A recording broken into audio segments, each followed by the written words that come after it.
Ms. Sohn, well, certainly thank you for appearing before the committee now a third time. And I certainly appreciate the opportunity to further discuss both your priorities and my priorities and how the FCC can best serve Americans.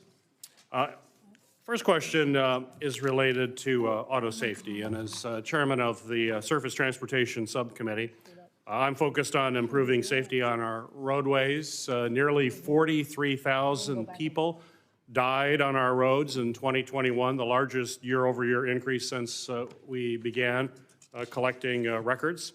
And many of these deaths are avoidable if we facilitate broad deployment of roadway safety technologies like C-V2X, which basically stands for Cellular Vehicle to Everything technology.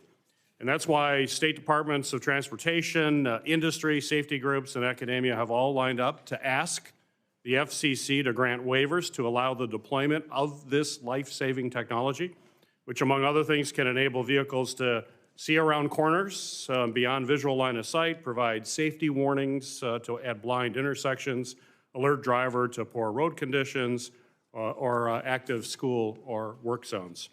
Previous studies have estimated that deploying this technology could eliminate or mitigate the severity of more than 80% of light vehicle crashes. Deployment will also keep us from falling behind other nations that are already integrating this technology into their infrastructure. And that's why yesterday, Senator Lummis and I sent a letter to the FCC urging it to take action to grant these waivers and move forward on this technology within the auto safety spectrum. Madam Chair Cantwell, I would, without objection, like to submit the bipartisan letter. Thank you. So, Ms. Sohn, my question to you is, do you agree that it's important for Americans that we protect auto safety spectrum and deploy safety technologies like C-V2X on American roadways? Absolutely, sir. Yes. Thank you. Second, as you know, in 2020, Congress passed the Secure and Trusted Communications Act to ensure that American broadband networks were free from the influence of Chinese state-connected companies like Huawei and ZTE. In that bill, Congress promised broadband providers that we would help them pay and, quote, rip and replace this equipment.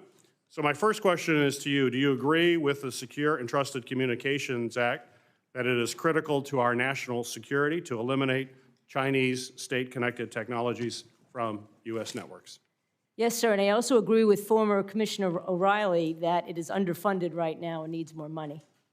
Well, that leads to the next question. Certainly, securing the networks is essential, and that's why I've been disappointed by Congress' failure to close the rip and replace funding shortfall that rural providers are facing as they try to remove Huawei and other equipment from their broadband networks.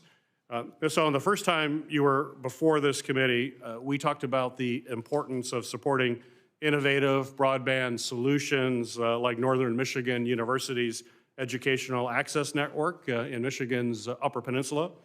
And now that very network and the communities that it serves are basically being held hostage by a $27 million funding shortfall to carry out this rip and replace mandate. As Michigan's representative here in Congress and in the Senate, I'm committed to getting this funding, of course, across the finish line.